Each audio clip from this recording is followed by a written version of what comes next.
All right, folks, welcome back.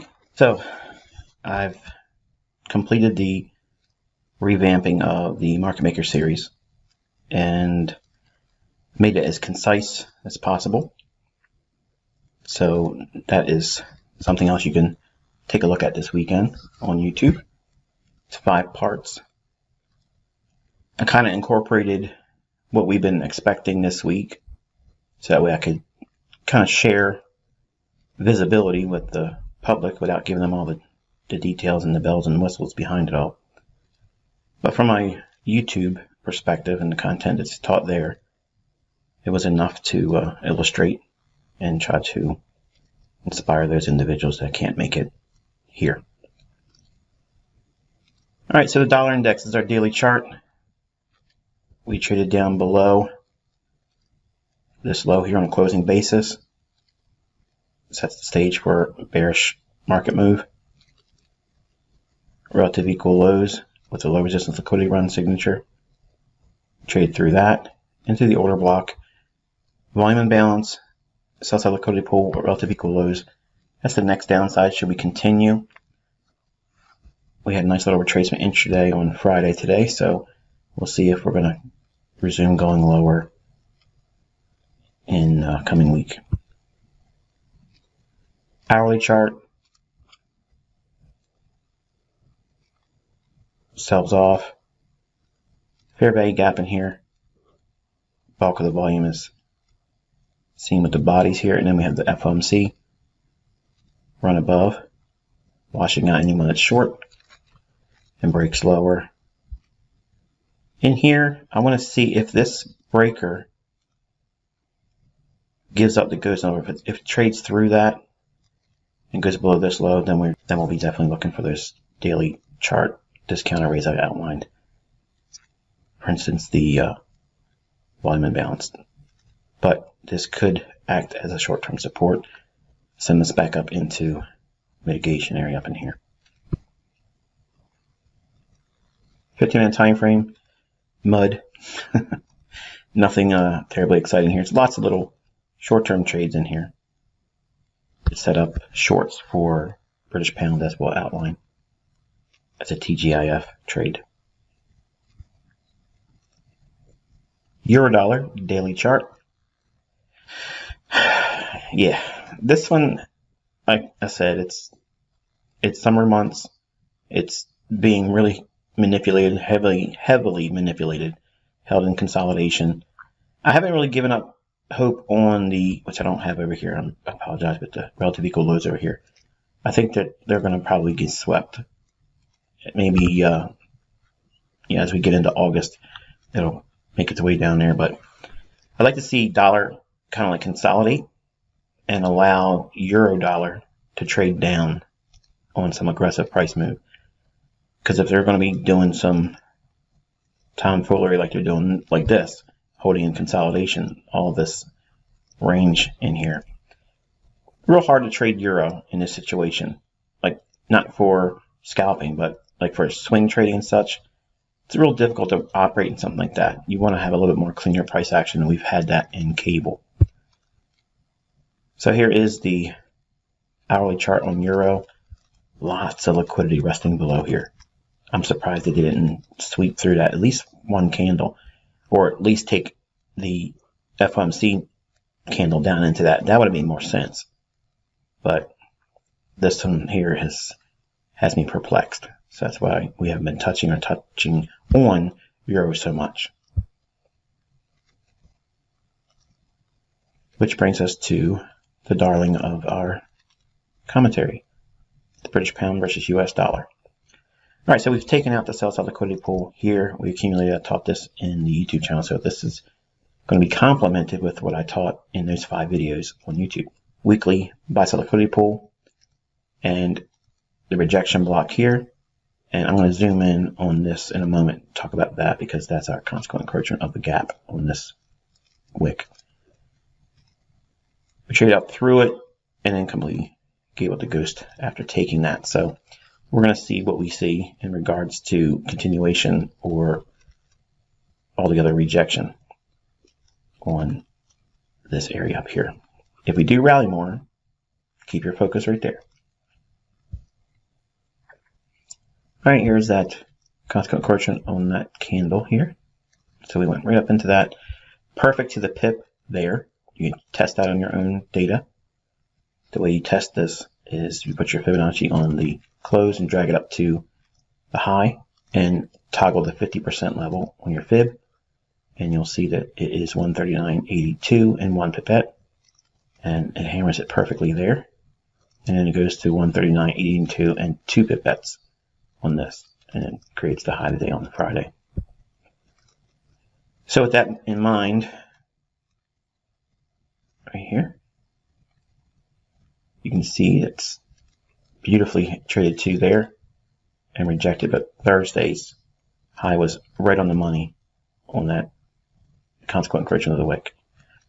That didn't make its way into YouTube, by the way. All right, but without that even being mentioned, we obviously have the 139 institutional 80 level. Real nice delivery here off of FOMC, consolidated below the target we were looking to sweep, and then repriced higher. And this is the rejection block on that daily candle.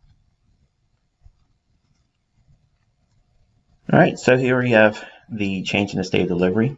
I meant to put this in the other day, but I completely forgot to add the slide, so I apologize. But we have nice buy side and balance, sell side inefficiency. Change in the state of delivery is on the open of this candle. So you anchor it there, draw it up to your highest high in here. You can see how in FOMC we came down. And then once more here. This was also supportive to why I was willing to take the long in here. 15-minute time frame. Okay, you can see the entry candle down here. I'm just repeating this because I listened to my playback on the YouTube video and I misquoted my entry price. I said 138.65 and 2 pipettes. It was 65 and 3 pipettes. So for the sake of correcting myself with you all and showing you where it really was, this is the entry candle and it was at that price right there. And the first partial is right here. The second partial is here. Third partial is here. And the final limit order balance taken off here. Okay, and then consolidating up to our other objectives. So a real nice little one shot, one kill type scenario, and you saw what I did on between the two, not a bad little week. Ultimately, we have TGIF Friday set up, and we'll go over that now. Friday's trading midnight. Judas swing runs Thursday's high. We'll take a closer look at that when dropping a lower time frame. Optimal trade entry in here. Beautiful delivery. Sends it lower back into the original objective we were looking for, which is that weekly high, where the buy side liquidity was resting over here before it ran through it. And we return right back to that same premium array, but now it becomes a discount array. In the 5-minute chart, you can see we've had price rally up after sweeping Thursday's high here. So we have the sweep breakdown. This is the short-term low right here. Runs right back up into the bearish order block there. Last up close candle. Then it trades lower again, consolidates, and nice displacement on the downside. We have the 15-minute time frame bearish order block, which is these two consecutive up close candles on the 5-minute chart. And then the order block here on the 5-minute chart hits it. So we have optimal trade entry inside of New York.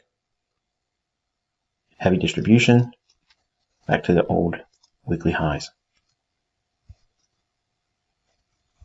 Swing trade model using the fib anchor to the body, highest body, lowest body. One standard deviation brings it at 138.90 and 8 pipettes. Hammers it perfectly, and a little bit of a sweeping below it later on in the late New York session, then back to that old weekly high. So not bad, not bad at all for a week in the summertime where it's just really fickle and just doesn't really want to perform all too well. And we're really seeing that in Eurodollar. So I'm going to keep it close to the vest this week. I don't know really if dollar's going to continue lower, but I'm going to suggest that we're going to start the week looking for that. And we'll see if the currencies want to stage another rally, British pound and euro. I'd like to see euro start to press down into that relative equal lows on its daily chart like cable has done, but we'll see what we get. I gave you a lot of content this week, and the folks over on YouTube got a lot of stuff too, so I'm going to enjoy my rest this weekend. I'm not going to be doing any emails. I'm going to try to stay off of the internet altogether and try to rest. So hopefully you've got some meat and potatoes this week, and I'll catch up with you by way of our Monday commentary. For those of you that are in the 2021 group that have accelerated your payments, some of you are getting overzealous and sending me one-time payment. I stated very clearly we don't do that. And if you do that, we charge you $10 plus $30. Okay, I know it's $10 every monthly payment that you added as a lump payment, because we have to refund all that money because it's been done improperly. Each month's payment has to have the payment note, and it has to be the proper payment note. Otherwise, it'll be refunded, and you'll owe me $10 for the administrative fee, because PayPal takes their cut that they remove on my side, the service fee I pay. They give you all of your money back, but I lose mine, okay? Because over the years, I have refunded lots and lots of payments because of improper payment notes. The payments end up getting remade, but I've lost a lot of money in the last year or so because PayPal switched up on me and said, look, we're no longer going to refund your payment. The buyer will get their cut back, but I'm sure I'm hurting them because there's so many of you making payments, and if you make them improperly, they have to eat some kind of cost too. So I guess to mitigate that and try to push it on me to correct it and maybe not do so many refunds, they've done this. So the long story short is you have to make the payments as I gave you the instructions for each individual month. And I'd appreciate it if you'd waited until you had proof that you received it, because some of you just went like, and you didn't even get the other content yet. So that's technically not truthful when you say you received it. So be honest. Pay it like I'm asking you to do. We'll process it in the order we received it. And if not, if you do it wrong, you try to send me a lump payment, it will be refunded. And if you do like month 7, 8, 9, 10, 11, 12, that's $60 extra that you're going to have to pay. And if you added the charter member payment, that's a $30 administrative fee. So that's $90 more you'd end up paying because you didn't listen. So I don't want to get extra money. I don't want that. The only thing you're going to be doing is reimbursing me for your error, because I have to have records that you received and you were satisfied with the content that you purchased. That's the whole point of these things. But long story short, the charter members that are paid up to that point for 2021, you will find that on Sunday, the charter member area will be open to you. Okay, so that way you'll be able to post on the forum with the group and be able to exchange ideas, and you'll be able to see all the price action models and such. Okay, so I'm going to ask you, like I've asked everyone else, please don't create any new threads, because we had to purge 99% of the forum because it was hacked.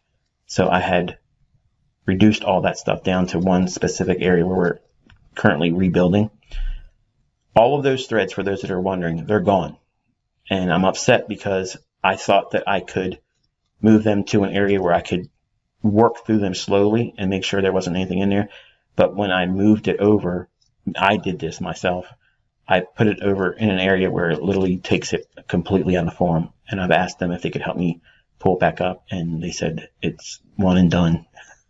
So there were some really good threads on there from some of the members from 2016, 2017.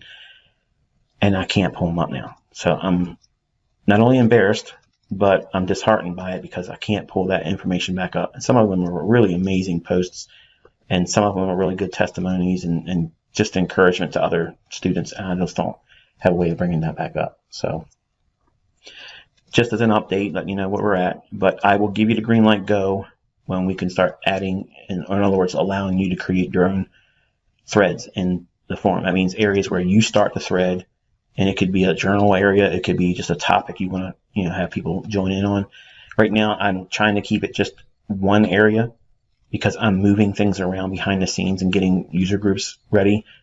And every time you create a thread, that opens up a Pandora's box where certain members will be able to see it, other members won't be able to see it. So I'm trying to make it so everybody sees everything, because I had so many compartmentalized user groups that could only see this or see that. I have to restructure that. So there's one place in there that you'll be able to talk to on Sunday when you get your charter access. Be respectful. Don't post anything that's vulgar.